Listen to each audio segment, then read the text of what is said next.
la última restauración que se ha hecho en el mercado de Nuestra Señora de África del reloj.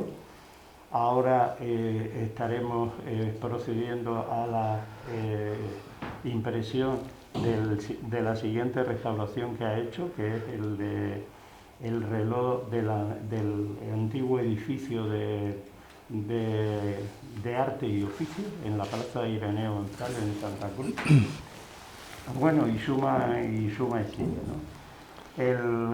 Agradeceros que estáis aquí. Le estaba diciendo a Verónica, que es otra restauradora, pero no de relojes, sino de papel, del Cabildo de La Palma, que estos talleres los tenemos que hacer con la gente que ahora mismo ya sabéis que marca las autoridades sanitarias, ¿no? Por lo tanto, no podíamos ser más de 6, soy 6, y yo me pondré aparte, que no hay ningún problema. Pues, bueno, esperemos. Pregunta, ya sabéis, aprovechar que es fantástico que hagamos talleres así tan cortitos de personas, porque es la gran oportunidad de hacer preguntas. Bueno, vamos a ver cómo podemos llevar esto, porque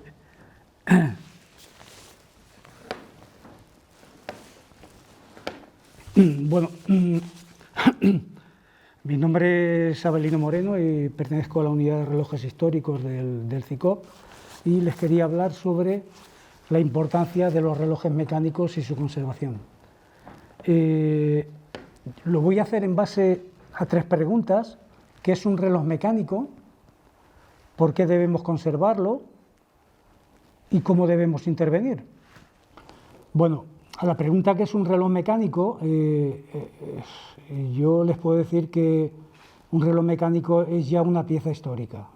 Los relojes mecánicos, en este caso vamos a tratar los relojes mecánicos de torre, aparecen en el siglo XIII y se fabrican hasta el siglo XX.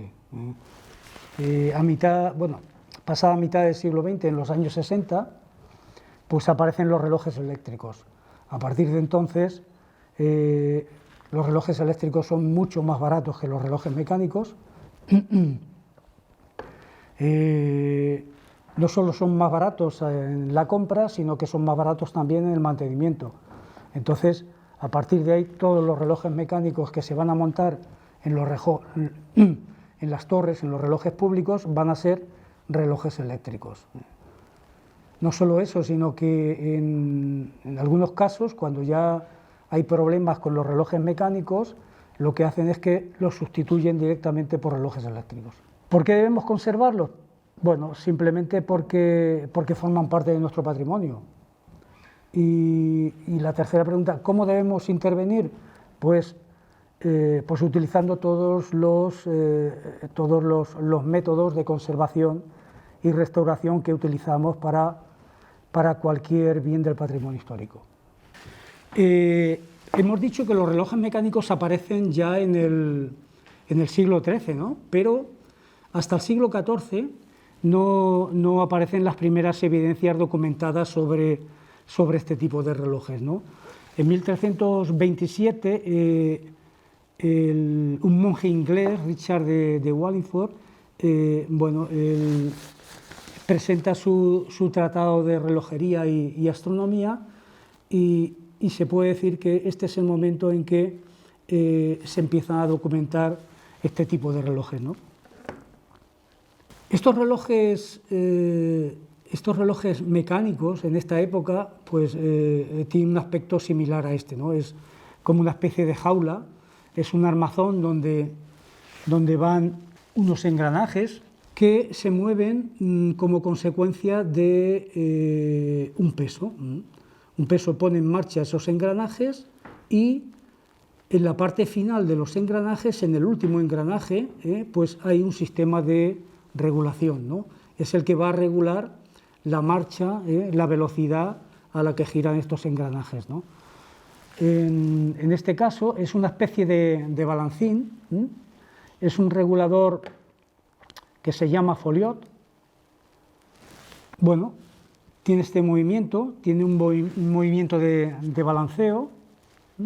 Son como dos brazos que tienen un peso en sus extremos, y la velocidad de giro del reloj se puede regular, se puede ajustar si acercamos o alejamos los pesos esos hacia el interior del eje o hacia el exterior.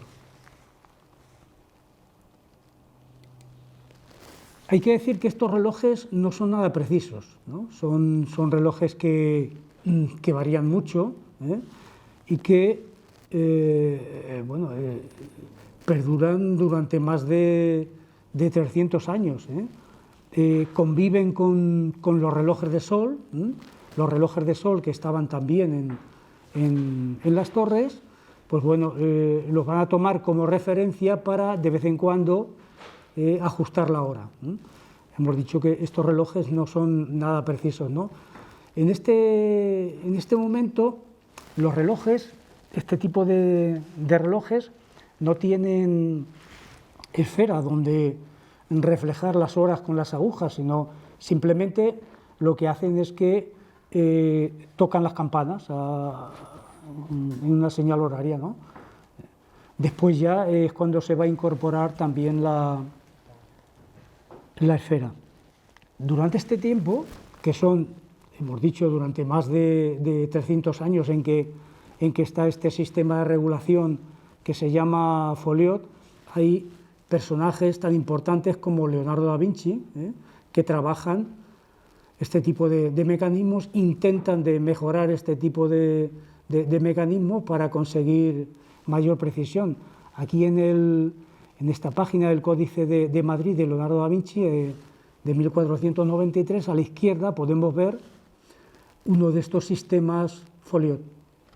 Tienen que pasar unos cuantos años, ¿no?, hasta que en 1602 Galileo establece las leyes del péndulo, y sobre los años 40, en 1640, pues se le ocurre que el péndulo podía tener algún tipo de aplicación en estos relojes, ¿no? De hecho, él hace un proyecto, un esquema, donde incluye un péndulo en un mecanismo de relojería, ¿no? Bueno, sencillamente se queda ahí, se muere y nunca puede saber si puede funcionar ese péndulo como órgano regulador de los relojes. Unos años más tarde, seguramente Huygens ya habría visto los trabajos de Galileo. Huygens es un holandés, es un físico, matemático, astrónomo holandés, ¿no?, que seguramente estudia los proyectos de Galileo, y en 1657 patenta un reloj con un péndulo, ¿no? Ese es el primero que consigue incorporar un péndulo a un reloj mecánico, ¿no? A partir de este momento se puede decir que el reloj mecánico es una auténtica máquina de precisión, ¿no? Es un antes y un después del reloj mecánico, ¿no? Este sería un esquema sencillo de lo que es un reloj mecánico, de lo que es la marcha de un reloj mecánico. Es una pesa que tira de unos engranajes, y al final, en el último de los engranajes, que se llama rueda de escape, es la última rueda, ahí es donde incorpora el péndulo. La única diferencia que hay con los relojes anteriores, este es el mismo esquema exactamente que el que habíamos visto de los relojes con el escape Folliot, ¿no?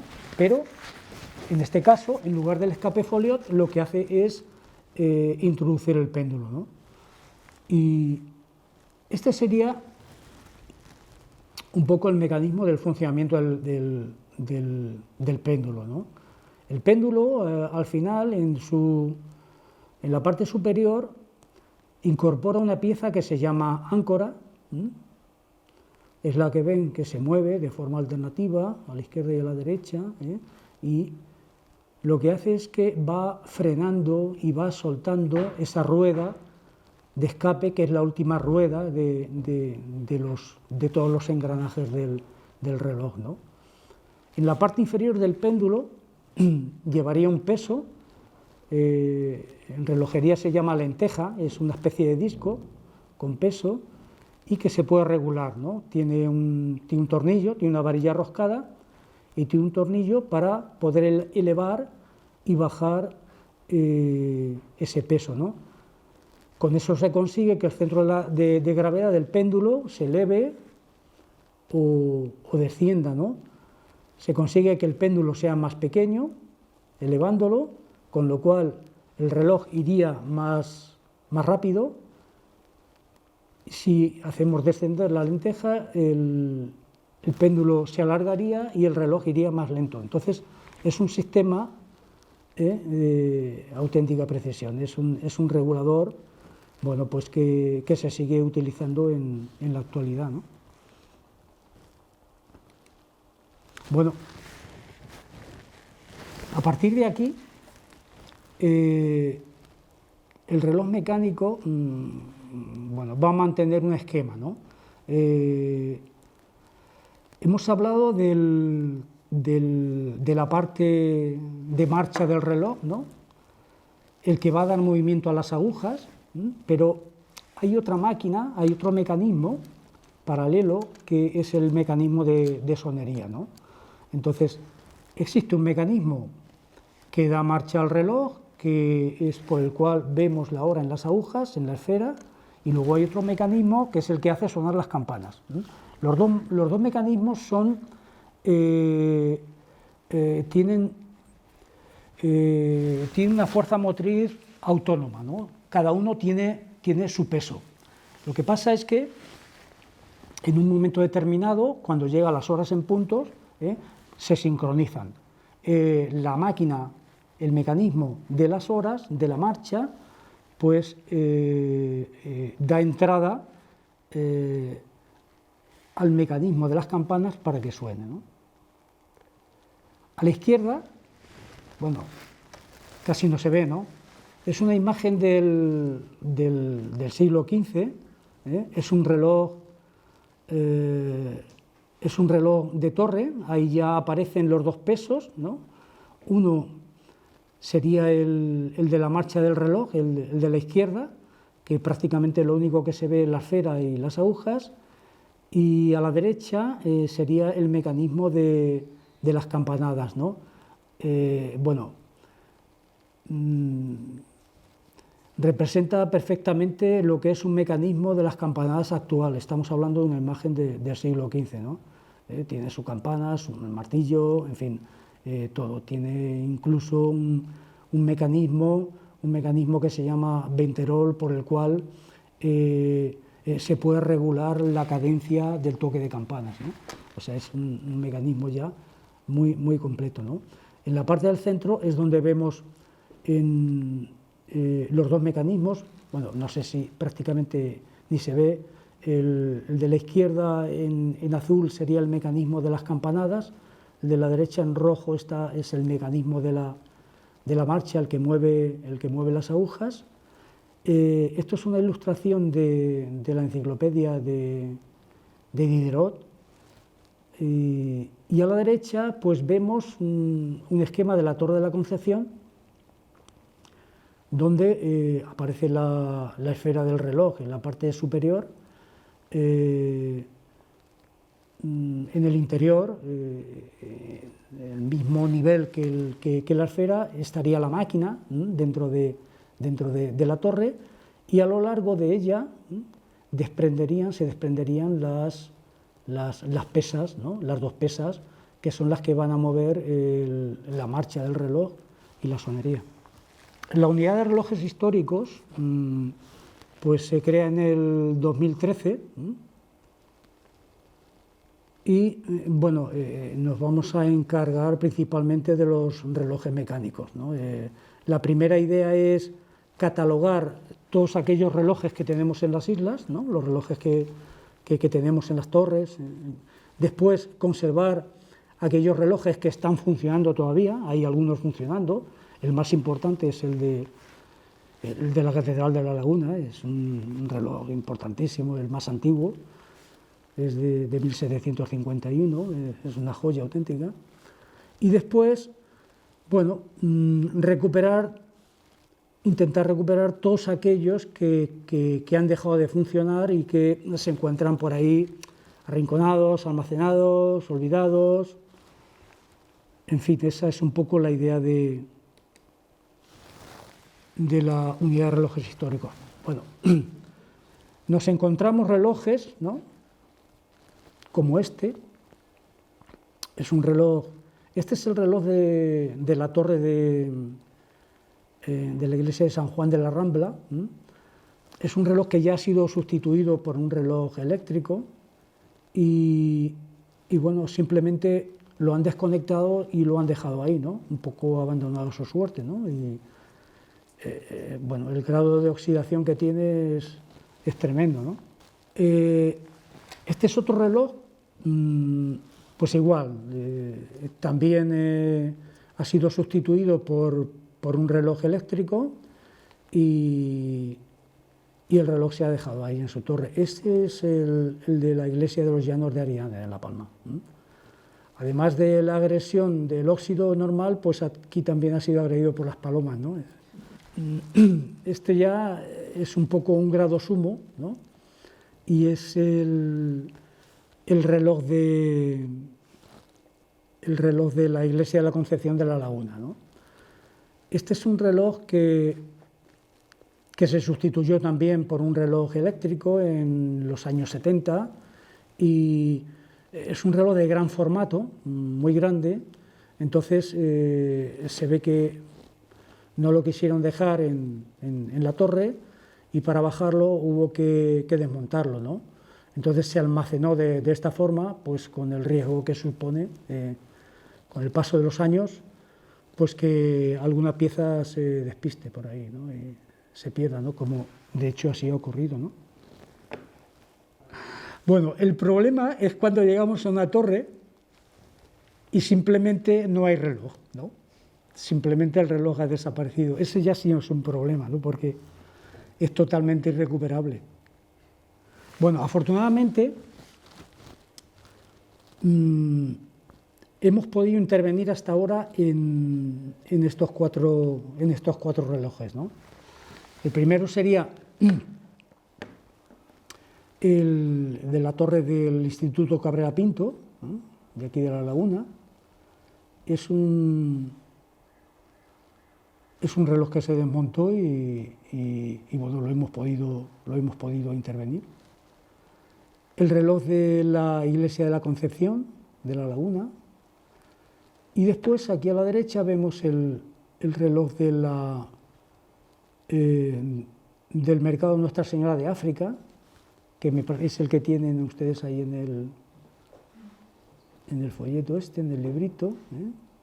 Y, por último, el reloj de la Escuela de Artes y Oficios de Santa Cruz de Tenerife, ¿no? Es un reloj que está en el edificio, este edificio está situado en la Plaza Ireneo González, y creo que ahora está la Real Academia de Bellas Artes. Bueno, a ver, este es el reloj del Cabrera Pinto, es el primer reloj que intervinimos, ¿no? Es una máquina, es un reloj de torre francés de principios del siglo XX. Se instaló aquí en la Torre del Cabrera Pinto en 1905 y, bueno, pues en unas reformas que hubo del edificio, pues lo que decíamos antes, se sustituyó por un reloj eléctrico, y en este caso lo que hicieron fue guardarlo en unas dependencias del edificio y nos pusimos en contacto y en 2015 se hizo la restauración de este reloj. Aquí a la derecha lo pueden ver ya, ¿no? El reloj está expuesto en una sala museo del Instituto Cabrera Pinto, y la verdad es que es la estrella de la sala, sinceramente. Bueno, el reloj de la Concepción de la Laguna, ¿no? Ya ven cómo estaba, ¿no?, la situación en esa caja de cartón, esas piezas totalmente oxidadas, ¿no? Yo cuando lo vi en el 2017, bueno, no, lo vi antes, en 2016, pues no sé, la verdad es que me encontré un poco extraño ante la situación, ¿no? Y en el 2017 dije, bueno, vamos a ver qué se puede hacer, vamos a intentar ir recuperando pieza a pieza y ver qué se puede hacer armando el puzzle, ¿no?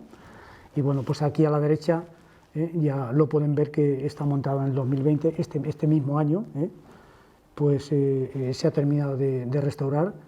Les puedo decir que funciona, está en marcha y está en el taller todavía, ¿no? Simplemente está a espera de hacer un diseño de un soporte para poderlos poner, ¿no? Pero el reloj ya funciona, lo hemos recuperado, que eso es lo importante.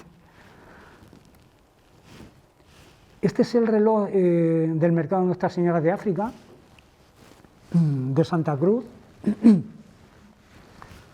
Es un reloj de una firma española también, de la firma Viuda de Murúa.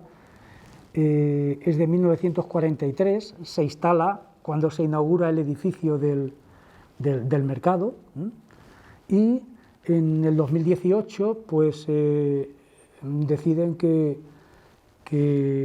se podía restaurar, ¿no?, con motivo del 75 aniversario para poder exponerlo, ¿no? Y entonces pues efectivamente se hizo la restauración y se expuso en el patio del mercado.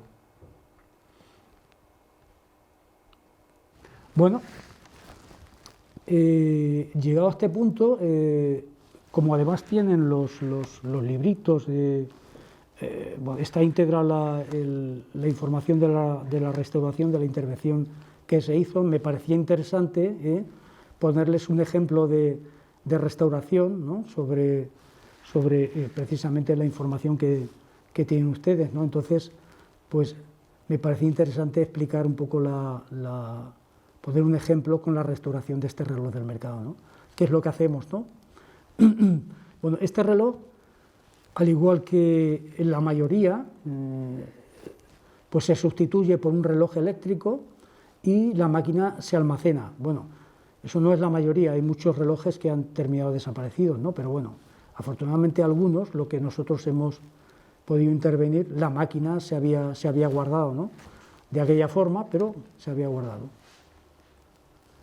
Se traslada al taller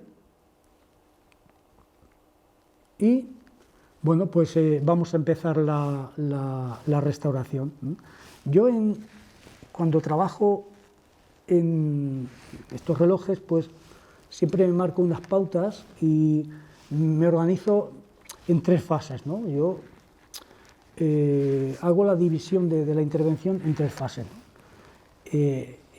En primer momento, en la primera fase, lo que hago es que hago el desmontaje de todas las piezas, después hago una limpieza de todas las piezas, de cada una de las piezas, y una vez limpias ya vemos en qué estado están, ¿no? Se hace una evaluación del estado de cada una de las piezas y de los daños de la máquina.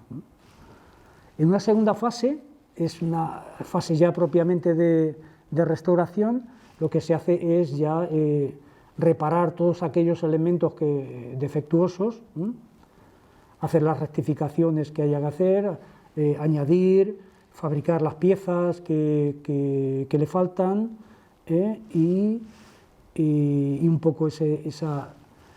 Bueno, faltaría también una parte importante, y es que casi todos los relojes van montados sobre un bastidor, sobre los ejes, los engranajes, todo van montados sobre un bastidor que normalmente está decorado, ¿no? Está pintado y está decorado, ¿no? Entonces, un trabajo importante también es hacer la restauración de ese bastidor, ¿no? Que normalmente siempre están oxidados, las pinturas se han perdido prácticamente, entonces hay que recuperar totalmente la pintura, ¿no? Entonces estaría también dentro de esta segunda fase, ¿no? Y una tercera fase que sería de un diseño de un soporte adecuado para poder exponerlo, ¿no? Hay que decir que cuando hacemos la recuperación de estos relojes no es para que vuelvan a ponerse de nuevo en las torres y que vuelvan a funcionar, ¿no? Porque ahí ya están, bueno, ahí ya relojes eléctricos, ahora mismo incluso ya hay otra generación diferente a aquella que se instaló en los años 60 y ahora mismo pues es ya prácticamente inviable sustituir esos relojes eléctricos por otra vez el reloj mecánico, ¿no? Entonces lo que hacemos es intentar exponerlos en algún sitio para que el público los pueda ver, ¿no? Hay que tener en cuenta que son unas máquinas que están montadas en sus torres, que se han instalado a lo mejor hace 100 años y que las únicas personas que han tenido acceso a las torres han sido las personas encargadas de su mantenimiento, ¿no? Entonces son unas máquinas que son invisibles a la gente nunca las ha visto, ¿no? Entonces es muy interesante ver cómo funciona una máquina de estas, verla en directo, ¿no? Verla de cerca, ¿no? Y es lo que estamos haciendo nosotros, intentar acercar las máquinas al público, ¿no? Entonces, dentro de esta tercera fase, bueno, estaría el diseño del soporte adecuado para su exposición, ¿no? El montaje y su puesta en marcha. Bueno, lo llevamos al taller y empezamos a desmontar poco a poco. Vamos organizando. Bueno, ya cuando estamos desmontando, ya empezamos a ver los problemas que puede tener el reloj, ¿no? Los problemas gordos que puede tener, ¿no? Vemos en la parte superior el bastidor, era esa pieza que yo le decía donde van montadas después todos los ejes, todos los engranajes y todo eso, en la parte que sirve de sustento al reloj, pues vemos que en la pintura ha desaparecido casi en su totalidad, ¿no? Se supone que estaría pintado, que sería un bastidor con pintura negra, porque le digo que es negro porque yo he visto bueno, los residuos de la pintura y era pintura negra, ¿no? Aunque ahí prácticamente ni se aprecia, ¿no? En la parte inferior vemos a la izquierda, vemos una esfera de reloj, ¿no? Vemos una esfera de reloj pequeña. Esto es una esfera que llamamos esfera testigo, y es que pues casi todas las máquinas de reloj llevan esta esfera testigo en la parte frontal, y es de la que se sirve el relojero cuando sube a la torre para ver la hora que están marcando las agujas del exterior, porque al estar en el interior de la torre no se ven lo que marcan las agujas del exterior de la torre, ¿no? Entonces, mediante esta esfera testigo sí que se puede ver, ¿no? Entonces, mediante esta esfera testigo se puede controlar las agujas del reloj y se pueden poner en hora, ¿no? Bueno, ha perdido prácticamente la pintura de los números, de la escala, está bastante oxidada, ¿no? Y en la parte de la derecha, pues vemos el logotipo de la firma, Vida en Murúa. Bueno, prácticamente no se ve, ¿no? Aquí, pero bueno. También ha perdido totalmente su pintura. Es un logotipo interesante,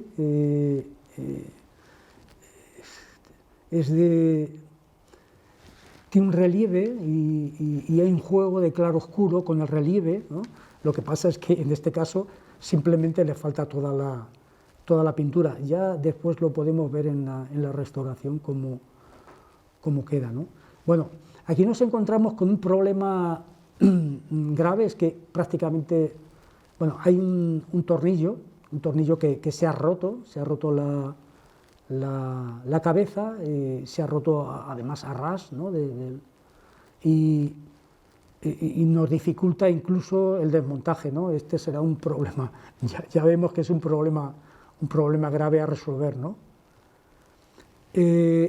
Al desmontar los ejes también vemos ya en algunas zonas, vemos unos engranajes con unos dientes deformados, ¿no? Vemos aquí a la derecha hay un tornillo que no corresponde al reloj, a la época de fabricación del reloj. Es un tornillo que se ha puesto después, ¿no? Y en la parte de... la pieza esta de este tornillo, esto es un trinquete, ¿no? Se llama trinquete, ¿no? Y se supone, bueno, yo es que, claro, tendría que tener un marcador y les tendría que señalar con el dedo, pero bueno, hay una ballestilla, la ballestilla esta que está ahí a la derecha, que es una pieza como una lámina, debe empujar a la parte que está abajo, que es como una uña, para que presione contra esos dientes triangulares que hay ahí, ¿no? No está presionando, por lo tanto, nos encontramos con otro problema, ¿no? Bueno, se ve deformidad en algunas palancas, ¿no? Totalmente se ve que están deformes, están dobladas totalmente. Y, bueno, pues empezamos a despiezar todo. Digamos que en principio se despieza por bloques de mecanismos, ¿no? Este sería un mecanismo en concreto.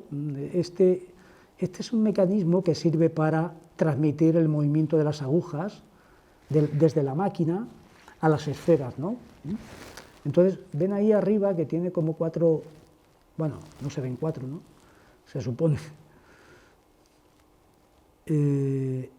Sería para transmitir el movimiento de las agujas a las 4 esferas de que dispone la torre, ¿no? Este sería el mismo mecanismo ya desmontado. Bueno, vemos que tiene oxidación, tiene una grasa acumulada tremenda, muchísima suciedad, ¿no? Esta es la esfera testigo esta que habíamos dicho antes, ¿no? Esta que tenía las agujas, ya está desmontada también.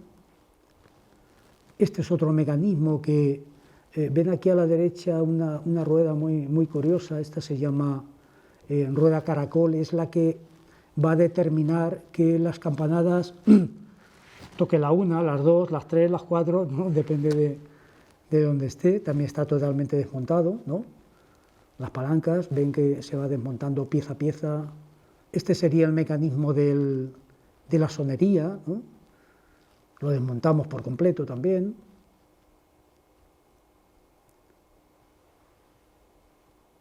El mecanismo de marcha, lo desmontamos por completo.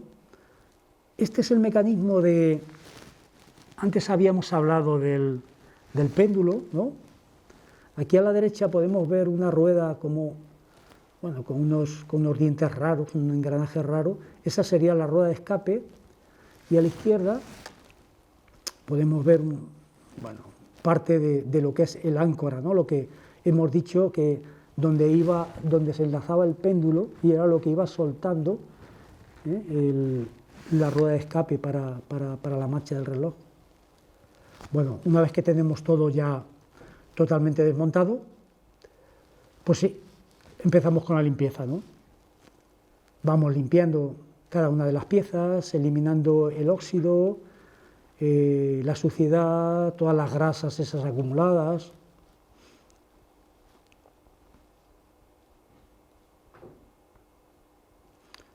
En el librito después lo podrán ver mejor, seguro. Esta es la pieza que antes habíamos dicho que repartía, aquí se ve mejor, ¿no? Era la que repartía el movimiento a las 4 esferas, ¿no? Aquí sí que pueden ver los 4 engranajes, ¿no? Y las conexiones que reparten el movimiento de las 4 esferas.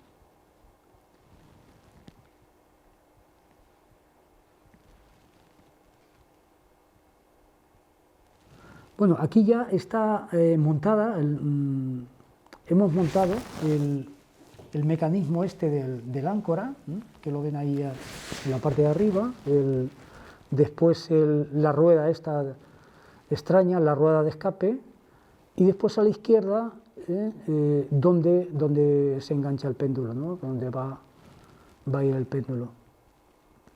Bueno, cuando las piezas están limpias, entonces es cuando empezamos a ver realmente dónde están los fallos, dónde están los errores, ¿no? Dónde están los problemas, ¿no? Y aquí empezamos a ver las deformaciones de estos dientes de que habíamos hablado antes, que se veía, ¿no? Directamente, aunque estuviera sucio, ¿no? Pero aquí es cuando ya los empezamos a ver bien. Una vez cuando están las piezas limpias, podemos ver bien dónde están todos los errores y las deformaciones de la máquina, ¿no? Bueno, el caso del áncora, ¿no?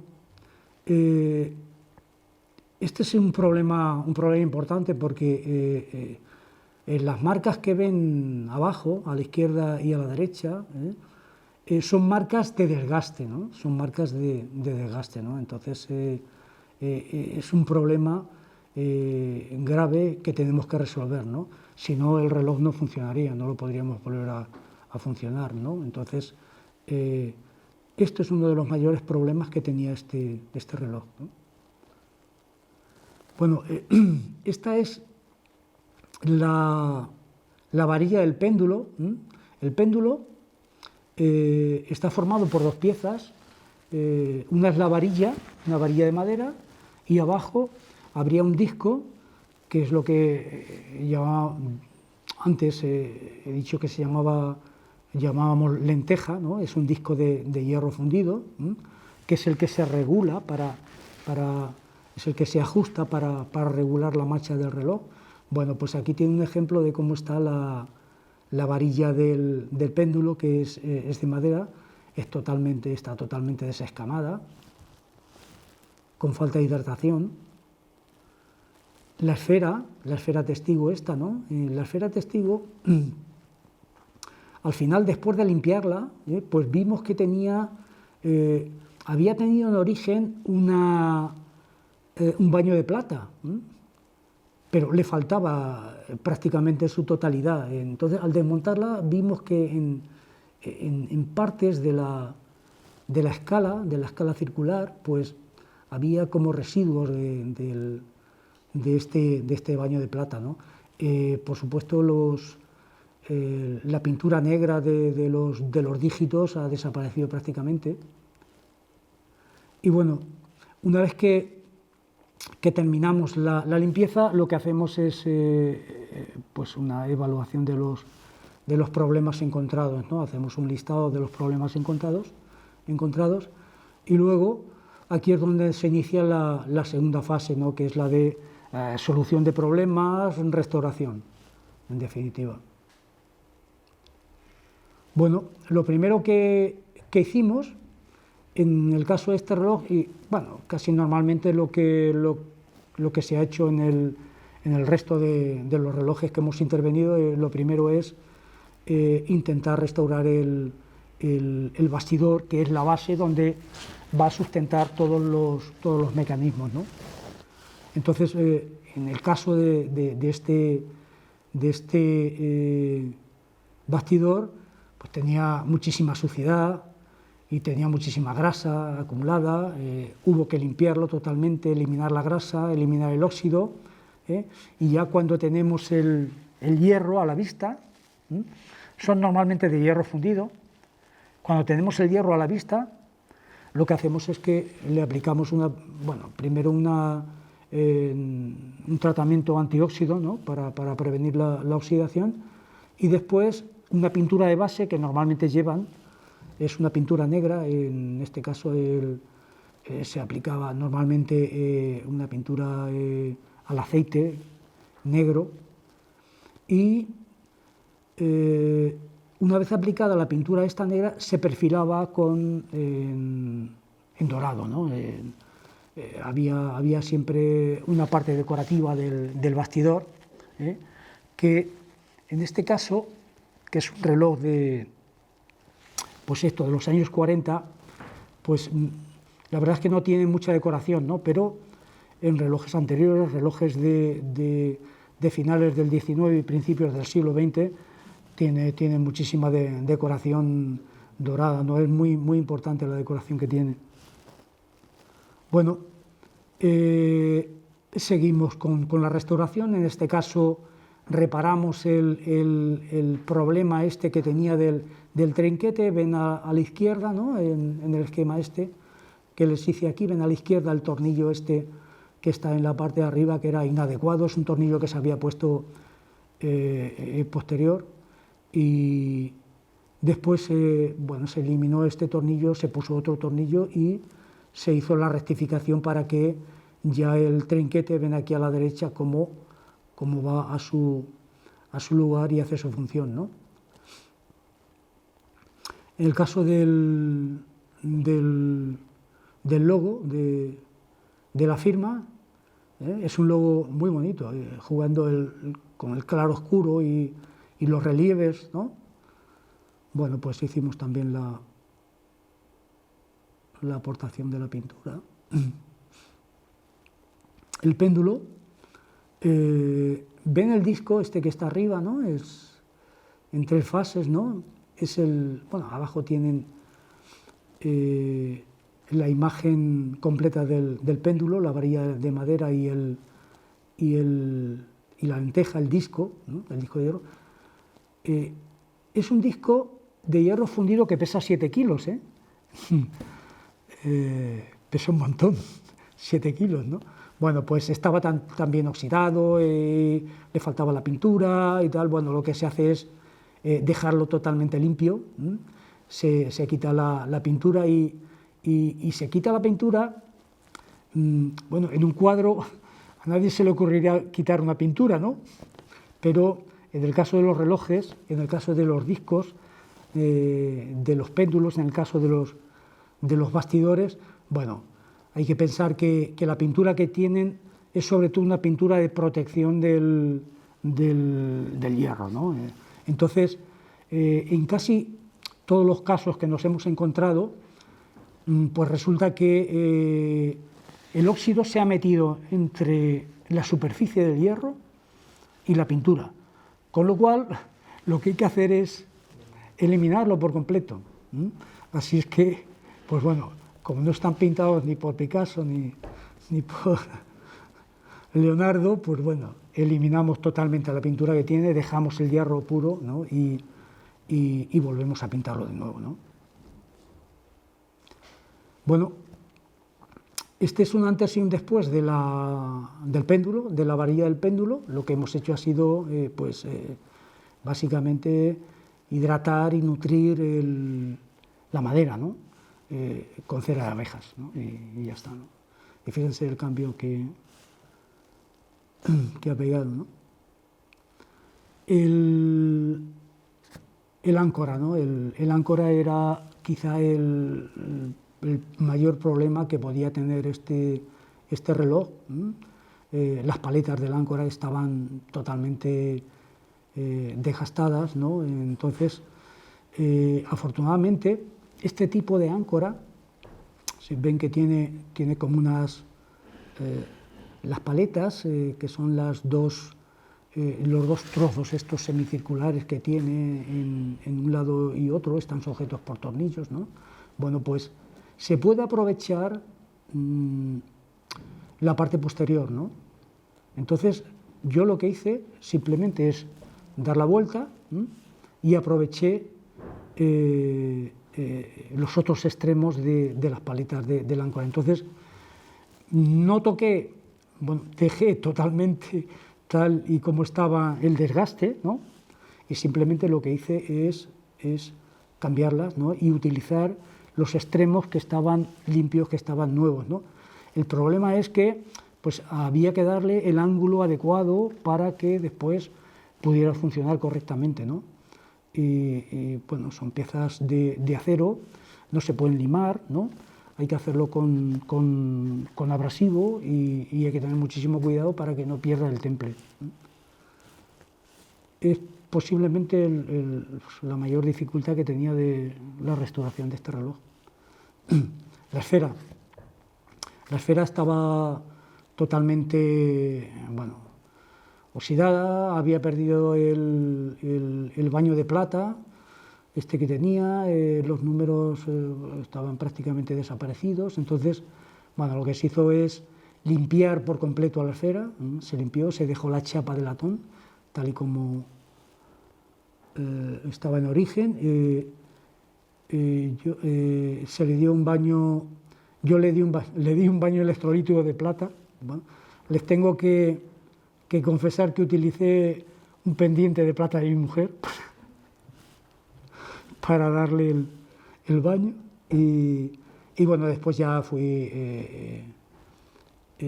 pintando los números y la escala hasta el final, ¿no? Este sería el antes y el después de la alfera. Y bueno, ya con todas las piezas restauradas, ¿no? Con todas las piezas preparadas, pues ya empezamos a montar el reloj, ¿no? Se fueron montando pieza a pieza, ¿no?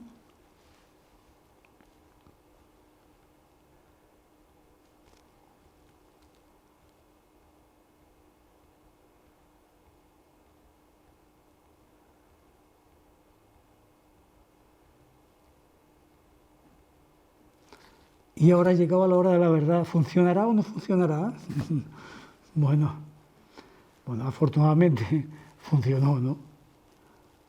Afortunadamente funcionó. Y llegaba ya la tercera fase, ¿no? La hora de la tercera fase. Una vez con la máquina restaurada, una vez teniendo ya la máquina en marcha, pues nos pusimos a ver cómo lo podríamos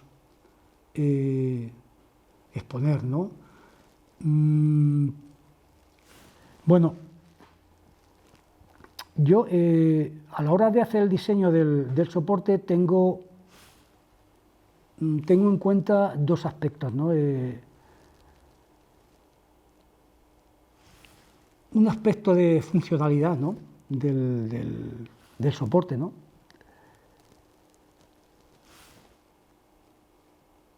Y después un aspecto estético, ¿no? Un soporte, bueno, debe ser lo suficientemente resistente para soportar la máquina, ¿no?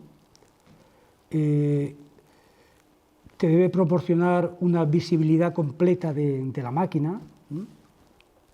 Debe tener además una accesibilidad también para poder acceder al reloj cuando se quiera manipular, y después estéticamente pues debe formar un conjunto, el soporte con el reloj, ¿no? Debe formar un conjunto escultórico con el reloj, ¿no? Pues curiosamente tuvimos acceso a la factura original del reloj que se encontraba en el Museo de Almeida, en el Museo del Ejército, en el Museo Militar de Almeida, ¿no? Y tuvimos acceso a la factura original del reloj, ¿no? Vimos que, bueno, yo me di cuenta, la factura, ¿no? Es de estos años, ¿no? Tiene un diseño totalmente art déco, ¿no? Vemos aquí a la derecha, bueno, las letras, vemos la figura del logo con las columnas estas simétricas, ¿no? Entonces, bueno, se me ocurrió utilizar las columnas estas simétricas, ¿no? Como formas que podían ser representativas dentro del diseño del soporte, ¿no? de esa época art déco, ¿no? Y además representativas de la firma, ya que incluso ellos utilizaban esas formas, ¿no? para su propio logo, ¿no? Entonces, un poco mi idea es el dibujo este que ven a la derecha, y empecé a trabajar ya en el diseño del soporte, ¿no? En principio pensé, bueno, en principio y al final salió así, ¿no? Pensé en un soporte de hierro.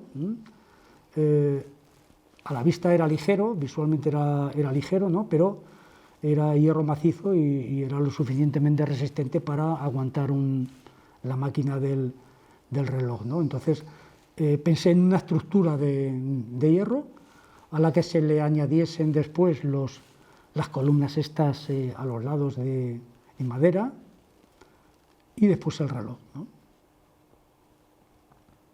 Bueno, pues yo hice el diseño, el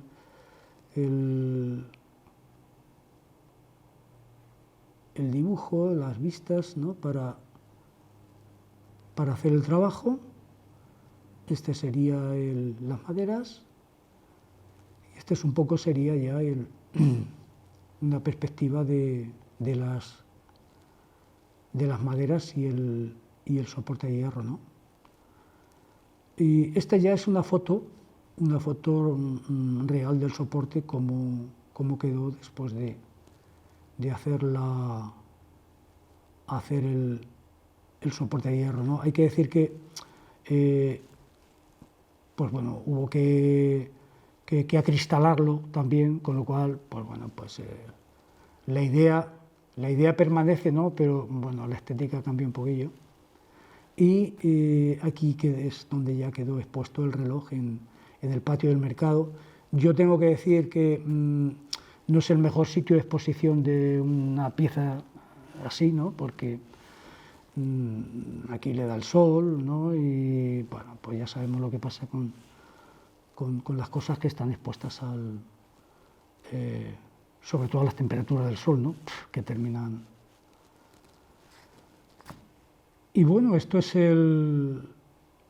todo el trabajo de restauración de este reloj.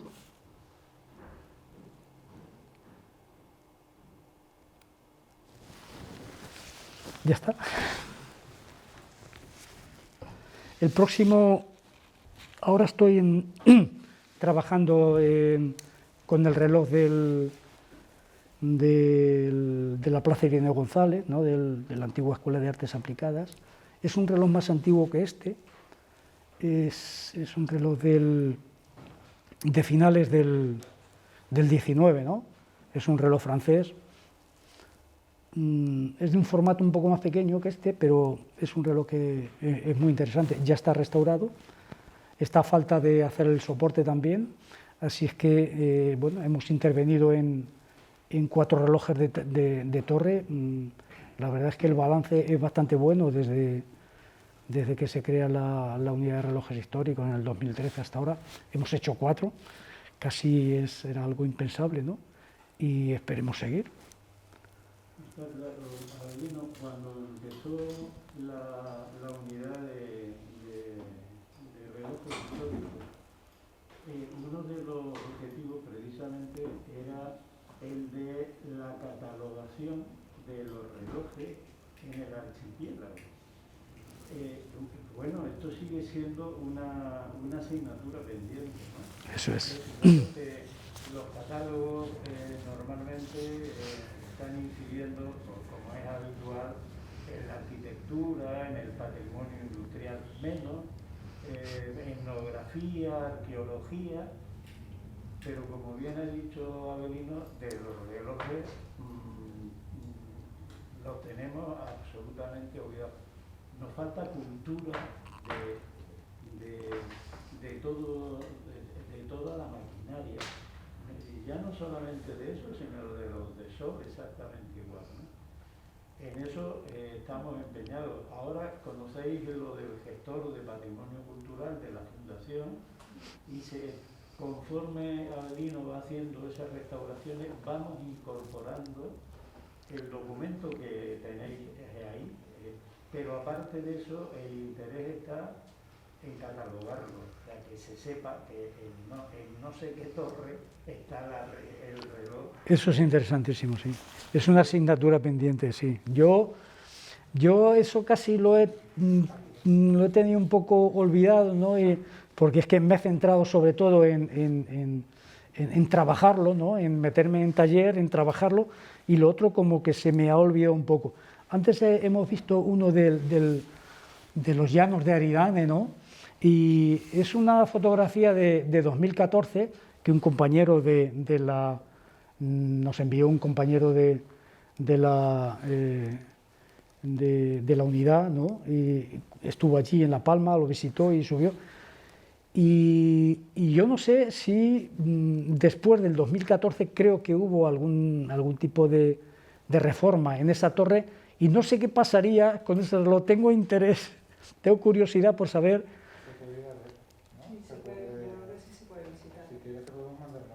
¿Qué es lo que ocurre con ese reloj? Si sigue allí o no sigue allí. Si se ha cubierto más de excremento de paloma, que me imagino que sí, Pero bueno, lo importante es que permanezca allí, porque si permanece allí, siempre se puede rescatar. Eso se puede preguntar, yo puedo... Sí, podemos ir la próxima semana, vamos, te mandamos una foto de cómo está. De si está o si no está. O si no está. Ah, pues sí, me interesa. Pues sí, podemos ir ahí. No es complicado, porque creo que se puede llegar. Yo te quería hacer un par de preguntas. Viendo la precisión y la exactitud de todas las piezas, ¿se podría saber si hay relojes que sean exactamente iguales? Porque si hay una fábrica en Álava o en Vitoria o donde sea, sobre todo en el norte de España, ¿no? por las diapositivas que has puesto de la fabricación, ¿se podría saber si, por ejemplo, estos relojes tienen una réplica o se han hecho en paralelo en otras partes de la península o en otras partes del mundo? Ese reloj en concreto se habrá hecho en esa empresa y se habrán hecho varios porque se trabajaba en serie, ¿no? Entonces, por supuesto que relojes de ese tipo habrá. De hecho, este reloj que hemos visto de San Juan de la Rambla, que os he presentado ahí una foto que estaba totalmente oxidado, es también viuda de Murúa. Es muy parecido a este reloj del mercado, ¿no? Es prácticamente igual, ¿no? Hay incluso modelos de relojes que seguían utilizando los mismos mecanismos prácticamente iguales, aunque después el modelo pues le diesen pues yo qué sé, que fuera diferente. O sea, que sí se hacían más o menos en serie. Se hacían en serie, se hacían en serie, o sea, diseñaban un modelo y de ese modelo pues hacían varios en esa época. ¿De los que habéis intervenido algunos duplicados, por decirlo así? Bueno, yo he encontrado uno duplicado muy interesante y es en el que estábamos hablando de la plaza de Irene González, de la antigua Escuela de Artes Aplicadas y Oficios Artísticos. Pues hay uno exactamente igual en el Palacio de Carta, en la Plaza de Candelaria, ¿no? Ese es un trabajo que podríamos tener pendiente, ¿no? Ese reloj está todavía en su puesto de trabajo, él está situado, está conectado todavía, ¿no? Pero está roto, está sin funcionar, el péndulo está partido, yo lo vi hace unos meses, y es un reloj que es exactamente igual. Entonces, debieron venir en la misma época de Francia, porque cuando una empresa de estas hacía una serie de modelos, hacía unos catálogos, de hecho hacían ya catálogos, ¿no? Y entonces, pues, depende de las necesidades de la torre o las dimensiones o tal, pues decían, pues nos viene bien este reloj que es con sonido solamente a las horas y a las medias, ¿no? O había con sonidos de cuartos, ¿no? Y depende de los tamaños, depende del espacio que disponían, pues así solicitaban el reloj, ¿no? Pero había unos modelos estándar, ¿no? A los que podía solicitar. Además, eran modelos que perduraban en el tiempo, no hacían modelos como las televisiones ahora, que todos los años hacen 1000 modelos, ¿no? Sino que estos perduraban en el tiempo. Yo incluso, haciendo la documentación del reloj de la Plaza Irene González, ¿no? De la Escuela de Artes Aplicadas, pues encontré una publicación de la época sobre estos relojes, ¿no? Que es muy interesante, ¿no? Encontrar todavía... Sí, vamos, que se podría hacer casi un mapa del comercio de una los relojes publicación según las necesidades, ¿no? Sí. Supongo que sería por épocas, ¿no? Sí. De repente, y por modas, a lo mejor el poner... Sí, aunque el tema de los mecanismos, ya he dicho que a partir de que Huygens instala el péndulo en el reloj en este tipo de reloj, y empiezan a ser precisos, ya la gente se olvida de los relojes de sol totalmente, se olvida de los relojes de agua, porque en ese tiempo todavía había relojes de agua, y se adopta el reloj mecánico como el el reloj único, ¿no? Y hasta hace nada, ¿no? Hasta prácticamente hace nada, hasta el siglo pasado, ¿no? Hasta hace nada. Bueno, todavía se siguen fabricando relojes mecánicos, ¿no? Lo que pasa es que en el caso de los relojes, me refiero a los de pulsera, ¿no? De alto standing y todo esto, ¿no? Pues se siguen haciendo, pero en las torres, a partir de los años 60, son relojes muy caros y luego el mantenimiento también es muy caro. Entonces optan por los relojes eléctricos, ¿no? que son muchísimo más baratos y luego el mantenimiento está tirado, ¿no? Simplemente cuando se estropea un reloj eléctrico lo quitan, ponen otro y se acabó. Yo quería hacer otra. Claro, claro, claro. Estamos en tiempo. Entonces, la mecánica, no sé si puede ser verdad, pero la mecánica del reloj en miniatura, por decirlo así, ¿sería también los relojes históricos de mesa, de estos de las colecciones reales y tal? ¿Lleva exactamente la misma maquinaria, solo que el péndulo en vez de 7 kilos, supongo que serán 200 gramos, ¿no? Pero exactamente igual. De hecho, la patente de Huygens no lo hace sobre un reloj de torre, lo hace sobre un reloj de pared, de colgar, ¿no? Entonces, pues es exactamente igual. Tienen exactamente las mismas piezas, la misma composición, son iguales.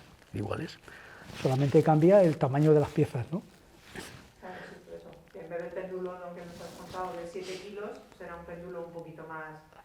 Claro, pesado, los péndulos, claro, esos son poco pesados. Yo ahora tengo en taller el reloj de la Concepción, que es un reloj, es digno de ver, la verdad, ¿no? Porque es un reloj de gran formato, ¿no?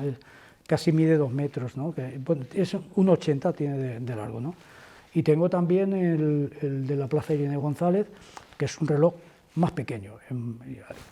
Es muy bonito, es muy decorado, es muy bonito, ¿no? Es un reloj que cuando lo expongamos, pues va a ser bonito. ¿Y bueno, en pues conjunto cuánto puede llegar a pesar? Porque si has dicho que todas las piezas son de hierro fundido o de acero galvanizado... pesar.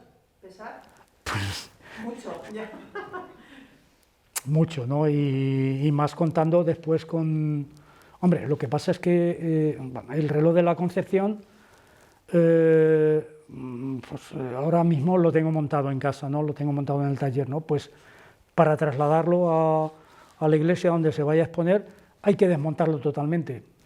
Hay que desmontarlo, trasladarlo totalmente desmontado y después volverlo a montar, ¿no? Porque es que las piezas son... hay piezas que son enormes, enormes, ¿no? Los tambores, hay unos tambores donde se enrollan los cables, ¿no? Para elevar las pesas, esos son enormes. Yo casi no puedo con él, con uno, ¿no? Y en cambio el de la Plaza de González, pues es mucho más pequeño, ¿no? Es más manejable, pero bueno, son igual de interesantes, ¿no? ¿La restauración la hace usted solo? O sea, quiero decir, la parte que es de restauración, me imagino que sí, pero también la parte de montarlo, también. Yo lo hago todo. Todo. Es que a mí me parece curioso una cosa, y es que yo, por ejemplo, yo estudié restauración, yo podría quizás hacer toda la parte de restauración, quizás de limpiar, de, pues, no sé, toda la parte de policromía, toda esta parte de restauración, pero yo no sabría cómo formarme quizás para montar el reloj. Yo no podría, necesitaría un relojero, quizás, ¿no? Claro. Yo en mi caso es que yo tengo una formación mecánica de inicio, ¿no? Y después hice restauración en Bellas Artes también, ¿no? Entonces yo ya cuando hice restauración pensaba aplicar los criterios de restauración, ¿no? Para estos elementos que podían ser máquinas como relojes o cualquier otro elemento de patrimonio industrial, ¿no? Entonces, yo ya tenía una formación de inicio sobre tecnología, ¿no? De hecho, mi tesis doctoral se llama Movimiento, Mecánica y Arte, es sobre arte cinético, y entonces un poco intento ligar el arte y la mecánica, ¿no? Entonces, pues, yo lo hago todo, ¿no? Hago los trabajos de mecánica, hago los trabajos de rectificación, los trabajos a mano, la limpieza, o sea, hago el trabajo sucio, en definitiva, y luego hago el montaje también y la restauración, ¿no? Aplicando los criterios de restauración como si fuera a restaurar un cuadro, un retablo, una escultura o cualquier otra cosa, ¿no? Vale, vale. Y otra cosa, estas intervenciones que salen a concurso o son proyectos. Bueno, en el caso de... te voy a hablar de las 4 intervenciones que hemos tenido en cuanto a relojes de torres, ¿no? Porque ha habido otras intervenciones en relojes más pequeños, ¿no? No en relojes de torres, sino en relojes de pie. O, bueno, en el caso del reloj del Cabrera Pinto, ha sido un convenio del CICOP con el instituto, ¿no? Ellos han puesto el dinero de los materiales del soporte y tal, y yo he puesto de forma gratuita todo mi trabajo. En el caso del reloj de la Concepción, pues no sé si ha habido convenio o no ha habido convenio, lo que sí ha sido es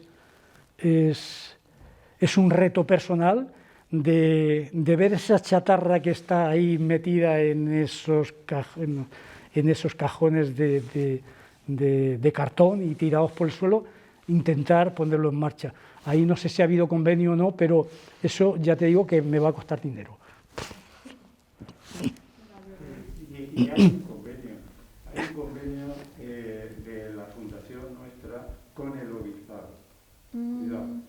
Lo que ocurre es que la sensibilidad del obispado con los relojes es cero todavía. Yeah.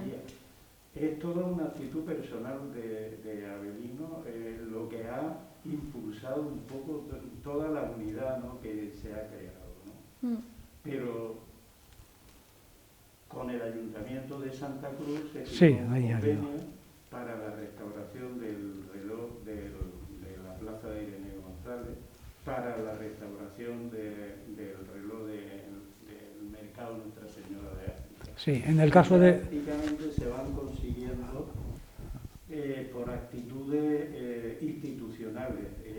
Firmemos un convenio y hagamos... Pero son pocas todavía las instituciones que tienen esa mentalidad de asumir ese tipo de restauración. Haría falta más divulgación, quizás, ¿no? Sí. En el caso de estos dos, del Ayuntamiento de Santa Cruz, bueno, se ha hecho la restauración, exclusivamente se ha firmado el convenio por la restauración de la máquina del reloj, quedando un poco al margen lo que es el tema del diseño del soporte, la ejecución del soporte y para la exposición.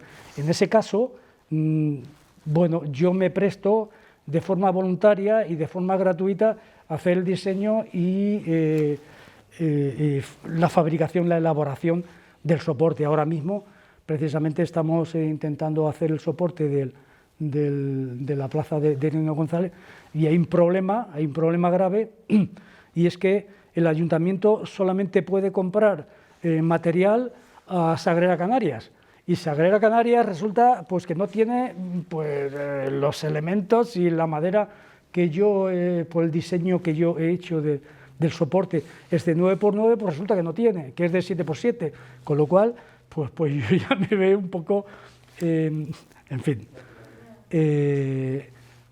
Quiero decir que aquí lo importante es un poco el esfuerzo en este caso de la unidad de relojes por intentar que estos relojes salgan adelante, ¿no?, y que no queden olvidados.